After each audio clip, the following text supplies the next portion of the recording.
This is probably my favorite time of the year. A reason for that is because I get to reflect on everything that happened during the year, and I also take it as an opportunity to start planning for the upcoming year. This year is no different, of course. And one resource in particular that I'm looking at and revisiting as I start to prepare for next year is the concept of 10x is easier than 2x. I believe I made a video about this recently, but if not, I'm making a new one. The concept of 10x versus 2x, I first discovered it after reading a book with the same title by Dan Sullivan. And he essentially presents a mental framework. And to illustrate this, it's better just to talk about an example. Let's say you're making $5,000 a month and you want to make more money. If you wanted to make twice, which would be $10,000, there's a lot of things that you can do to achieve that. Could be working more hours, could be getting one or two extra clients, but essentially it's going to be more of what you're already doing. So it's going to be a linear growth. In contrast, if you set a goal to shoot for $50,000 a month instead of 5 or 10, there's probably one or two things only that you can do to actually achieve that goal. And that's the whole idea behind the concept of 10x versus 2x, is to not focus on linearity, but instead focus on literally only the options that can lead to the outcome that you're looking for. And I started to reflect on what are my upcoming goals for the next year, personally, financially, spiritually, everything, in all areas of my life, relationship, business, family, with that concept in mind, because I've realized, and it's a lesson that I continue to learn over and over again, is I realize that you can't settle for average targets. You can't settle for just a little bit more than what you currently have. I truly believe average is a punishment.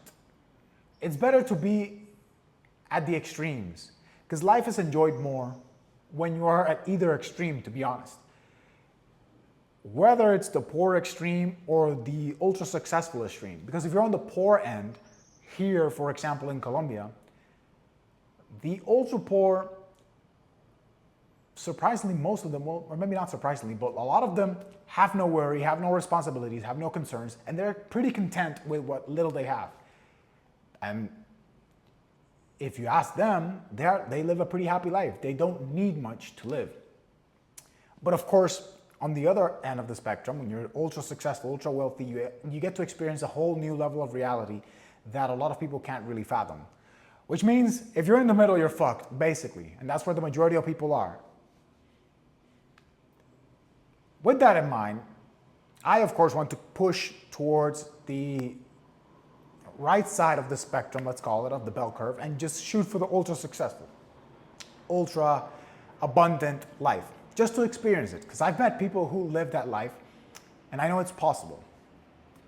It's just a matter of identifying what am I currently doing that I'm trying to brute force myself there by just doing more of what I'm already doing, when instead I should take a step back, assess all areas of my life essentially, and identify, okay, if I wanted to 10x the level of my relationship, 10x the success of my business, 10x the amount of money that I'm making, 10x the level of fulfillment that I experience on a day-to-day basis, the 10x the experiences I get to participate in. It's a whole different approach than just doing more of what I'm already doing, like planning more trips, working more hours. It's like, it takes a different lens of looking at life. And that's what I'm currently doing. I'm revisiting that book again. I started re-listening to it and rereading it to really internalize that concept as I prepare for the upcoming year, because I don't know, maybe advice to myself and advice to you watching. If you are someone who's just getting started, let's say in business or entrepreneurship, you want to do your own thing, you want to escape the fucking grind of just mediocrity, of average life, Don't settle for, in the past, I used to think like when I started this whole thing being like looking for a way out of my corporate life and looking to build my own life. The target is 10K a month, right? That's what gets thrown around in the self-improvement space or business space. That's like the baseline benchmark. My advice to you and advice to my older self would be fuck 10K. Shoot for higher, go for 35K a month, 50K a month. Don't limit yourself with just 10 because if you're making 5K already a month, let's say, and then you want to shoot for 10K, that's just such a marginal increase, relatively speaking, that it's much better to shoot for the moon and land in the stars, literally, and just go for 50K, 100K. It's totally possible. And the focus that it will require and the options that just the way in general that you're going to start looking at opportunities at how you make decisions is going to be completely different if you approach it with that in mind. It's also, for example, in sports, let's say, because that's also another example that's touched on in the book. Let's say you're playing basketball in high school. If you wanted to be a college level athlete, there's a lot of things you can probably do to get to college level and be Division I, whatever. But if you want to make it pro, there's probably going to be only one or two paths to getting there. It's going to be a very specialized training, very specialized focus, and saying no to a lot of side quests, literally, like saying fuck off to the parties, fuck off to certain schools. The options are going to be extremely limited. And that's the idea, to narrow down the options you have, because in today's day and age, we have so many fucking options to do whatever we want, that it's best to be ruthless with the filter that you use for those options, especially if you truly want to go above average. You have to be intentional and just set your sights on that level, on a 10x level, a 100x level, because truthfully, that is really what's going to allow you to either get to that level or get close to it, not shooting for linear increments. So, and that's my focus for 2025 and my plan for 2025. It's just not, I'm done with linear increments, man. I'm done with this shit. I'm gonna focus on just going all in on whatever it takes to identify what is going to give me the highest return on my effort, my time, my fulfillment, my ambitions, on everything, time spent. I'm gonna ruthlessly evaluate everything, every area in my life with that lens, because yeah, it's just 2025, I'm gonna be 31 next year.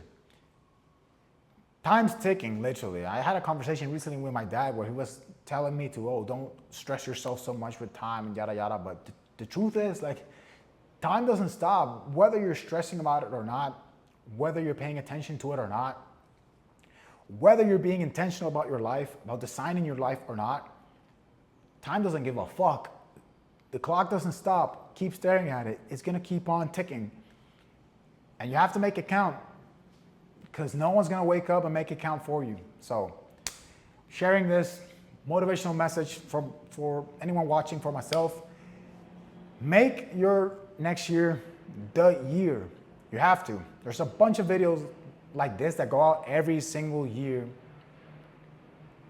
Truth is, most of them fall on deaf ears. But if you happen to be one of those people, like myself, like the type of person who resonates with these videos, who is looking for guidance or has that feeling inside that wants to live a different life, that wants to change, that doesn't want to keep living the same year over and over again, start now. Don't wait for it. Start now, because time's not gonna wait for you to catch up. So that's my message for this video. 2025 already started. Get to it. 10x. Think 10x. Don't limit yourself. There's no limits. The only limits are the ones you place on yourself. I can't help you with anything if you're not willing to help yourself. I remember reading that once and it made so much sense. I was like, yes. That's my video for today. I'm gonna make a video soon talking about subconscious programming. That's also something that I've gotten into lately, particularly reading the work of Brian Tracy and Tony Robbins, looking into that very much the past few days. Very helpful. We'll make a video on that soon. But anyways, that's the video for today. Thank you for watching. Let me know in the comments if you enjoyed this one, and I'll catch you on the next one.